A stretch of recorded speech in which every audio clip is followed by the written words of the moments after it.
L'accélération de cette réponse nationale à travers le plan stratégique de lutte contre le sida 2016-2020 cible les 3,90. Il s'agit de dépister 90% des personnes vivant avec le VIH, de mettre 90% de ces personnes sous traitement ARV antirétroviraux et d'obtenir une charge virale indétectable chez 90% des personnes sous traitement.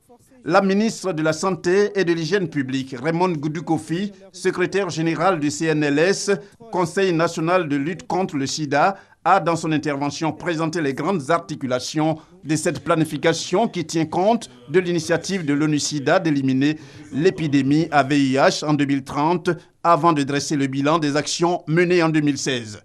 Notre rôle à nous, c'est de faire en sorte de mettre à leur disposition les médicaments, c'est-à-dire les ARV, qui peuvent les aider justement à lutter contre la maladie. Et lorsqu'ils sont couverts par les ARV, automatiquement, au niveau de leur sang, c'est-à-dire dans le sang, la charge virale, elle baisse, elle va vers la suppression totale, c'est-à-dire qu'on ne retrouvera plus le virus dans le sang de la personne infectée. Invité spécial du Conseil national de lutte contre le sida, Michel Sidibé, directeur exécutif de l'ONU-SIDA, a salué l'engagement fort du président Alassane Ouattara dans cette lutte et aussi les actions qu'il mène en vue de construire une société solide sans sida. Le président Alassane Ouattara, qui est pour nous un modèle. Il est un modèle dans ce sens qu'il a compris très vite qu'il fallait transformer nos économies, qu'il fallait faire en sorte qu'on ait de la croissance et que cette croissance soit redistribuée, qu'on puisse investir dans le secteur social. Il était là, avant tout le monde, il a compris que l'ONU-SIDA, ce n'était peut-être pas le Fonds mondial, mais l'ONU-SIDA était une structure importante de plaidoyer, une structure qui certainement aidait à lancer la vision pour l'ensemble des acteurs qui se battent dans ce secteur. Il était parmi les premiers présidents sur ce continent à investir dans l'ONU-SIDA. Et j'étais tellement fier lorsqu'il était dans la reconstitution des fonds au Canada, lorsqu'il a annoncé qu'il mettait 1 million dans le Fonds mondial, mais qu'il mettait 1 million aussi dans l'ONU-SIDA. La réponse nationale au VIH-SIDA a, selon le Premier ministre Amadou Gon Coulibaly, beaucoup évolué. Pour lui, la Côte d'Ivoire doit rester solidaire de l'action mondiale. L'atteinte de nos objectifs n'est plus hors de portée au plan technique. Toutefois, les moyens nécessaires en termes de financement demeurent importants.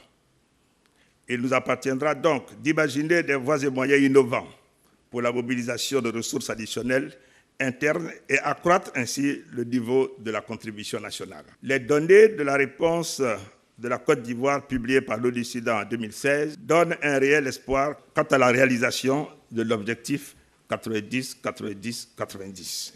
Quant au vice-président Daniel Kablan-Duncan, il fait savoir que les sessions annuelles du CNLS ont pour objectif de déterminer les priorités de la lutte contre le sida, de renforcer et rendre plus efficace la réponse nationale à ce fléau. Daniel Kablan-Duncan a relevé l'un des engagements forts pris lors de la 6e session du CNLS, tenue le 21 décembre 2015 par le président de la République, Alassane Ouattara.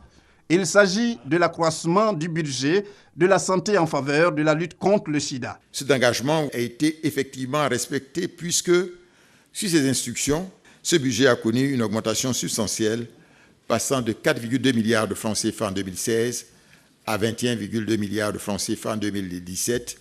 Un tel effort pour un pays qui est confronté à plusieurs urgences à la fois mérite d'être relevé, pour bien montrer que la problématique de la pandémie du sida constitue une priorité affirmée du président de la République. Cela traduit une fois de plus sa ferme volonté de s'approprier l'initiative de l'élimination du sida d'ici 2030, en adhérant sans réserve à l'objectif d'accélération de la réponse nationale. Notons que près de 10 000 participants sont attendus à Abidjan du 4 au 9 décembre pour la 19e édition de la conférence internationale sur le sida et les maladies sexuellement transmissibles, 20 ans après l'organisation en Côte d'Ivoire de cette importante rencontre qui avait enregistré la présence du président Jacques Chirac.